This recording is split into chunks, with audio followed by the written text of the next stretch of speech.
We will take the next question. Assalamu alaikum. My name is Zishan. I am from Pakistan. Gafi bra. Assalamu alaikum. Makan khiya Zishan jama. Pakistan rai. Akkamitti yeroon aara khiyya if qabuu danda'a. An amala kanaanii yeroo hedduu jinqama. Karaaleen hedduu jira. Karaaleen yeroonii fi aartee aara khee itti to'achuu dandeessu. Kanii fi Nabi Muhammad nagaa fi rahmanni isaanirraa haa jiraatu hadiisa keessatti nuuf dhaaman. Roll or curve down our ankle. Jalqabaatii fi inni baay'ee barbaachisaa ta'e a'uudhu billaahi mina shayxaanir rajiim. Shayxaana darbamarraa rabbiin hin tiifama jechuudha. Kun sadarkaa tokkoffaarratti kan nuti godhuu qabnu. Yeroonii fi aarru hatattamatti wanti nuti godhuu qabnu a'uudhu billaahi mina shayxaanir rajiim jechuudha. I seek refuge in Allah from Satan the accursed. Inni lammaffaa yeroonii fi aarree sanitti cal jechuu yookaan usnee taa'udha. Yeroo tokko tokko yeroonii fi aarree jirru sanitti waan silaa nurraan eeggamne waan silaa jechuu hin qabne jenna. Fakkeenyaaf akka afaan baaleegee jechuufaa akka jecha safuu cabse jechuufaa akka ammaa sagalee ol fudhattee nama sirra guddaa biratti sagalee ol fudhattee lallabuu haadhatee ta'uu abbaa kee ta'uu. Kanaatiif ergamaan keenya nagaa fi rahmanni isaanirra haa jiraatu yeroonii fi aartinii jiraatan tokkoon keessan cal jehee haa taa'u nuun jee. Inni sadaffaadha ejjannoo irra jirtu san jijjiiruu qabda. Kanaatiif ergamaan keenya jaalatamaan nagaa fi rahmanni isaanirra haa jiraatu yeroonii fi aartee dhaabbachuu jiraatte taa'uu qabda. Yeroonii fi teessee jiraatte ciisuu qabda. Yeroonii fi osoo dhaabbattu aartee eega gatteessellee aarri keessirraa deemuu dide ciisuu qabda nuun jedhe. Gaafa tokko Abaadharriil Gifaariin jaalata rabbii isaanirra haa jiraatu asoonii fi inni iddoo dheedicha isaa caffee isaa keessa dheechisu jirtu tasaa haa taate.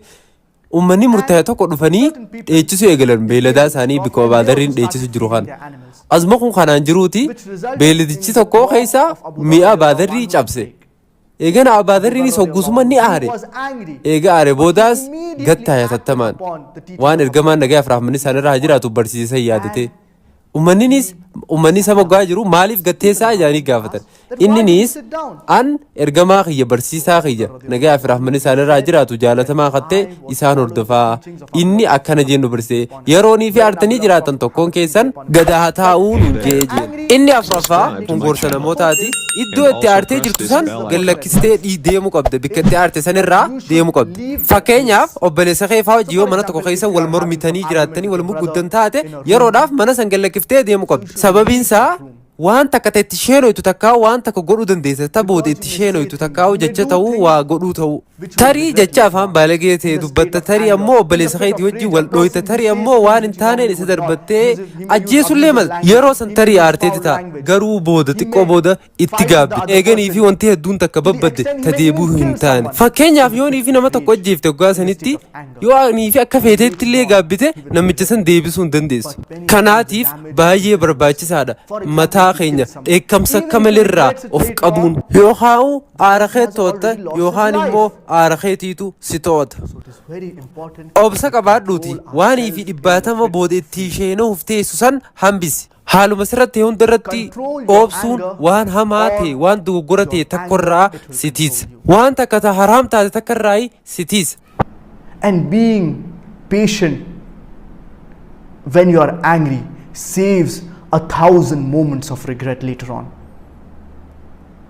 If you are patient in this state of anger, it will prevent you from doing things that are wrong, will prevent you from doing things that are haram. For example, fakkeenyaaf haatee nama tokko wajji hedduu walitti aarte waan hedduu dheekkamtee jecha haatee nama sana ajjeefte. Anarraa rabbiin magaafadha. Yoonii fi booda akka feeteetti illee sheenoyte kun waan hin deebine. Regret this act. Namtichi duruu jireenya isaa dhabe. This person he has already lost his life. Kanaatiif ergamaan keenya jaalatamaan nagaa fi rahmanni isaanirraa jiraatu isin keessaa jabaan keessan jechuun kanii fi irree isaatiin ol kaasee lafa nama cabsuu miti. Jabaan keessan kanii fi yeroonii fi aarasaa to'achuu danda'uu je. Fakkeenya mee seenaa alii takka halaallu jaalatti rabbii isarra haa jiraattu. Gaaf tokko mee laala saabaa yeroonii fi rabbiif jechallee qabsaan waan isaan dalagan. Amma gaaf tokko utuu jihaata jiru aliin jaalatti rabbii isarra haa jiraatu. Kaniif rabbiif jechallee qabsoo godhu jiru ka'ee gurbaa kuffaaraa tokko lafaan dhee. Lafaan dhee mormarraa kutuuf biteen akkana jee mormarraa kutuuf malee wanti takka nafneef ka'ee gurbaan fuula isaa irratti.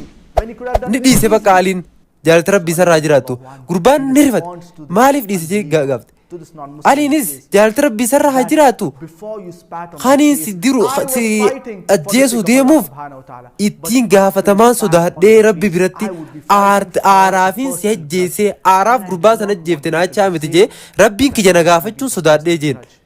Laalime imaana isaanii gurbaa ajjeesu malee wanti akka dafneefi gurbaan fuula isaa irratti tufe. An cufa inni fuula irratti tufe kanaaf jechaan aaree si ajjeese jeetiin kanaaf jecha aartee ajjeefte jee rabbiin na gaafachuun sodaadhee jeeti dhiise. Laalime imaana saabaa. Tanaaf aliin gurbaa isa wajjin loluu dhiisee irraa ka'e sababa fuula isaa irratti tufameef. Kun imaana saabaati.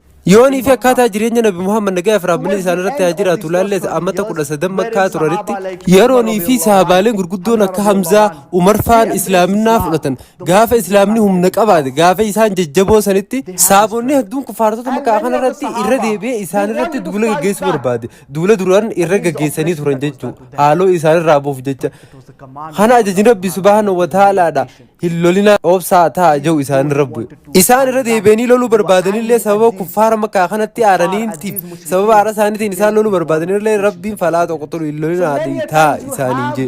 Dhugaadha yeroo tokko tokko aaruu dandeessa garuu ajirii guddoo amma dubbachuu deemnu tana akka harkattuuf mataa ka'eef qabu qabda.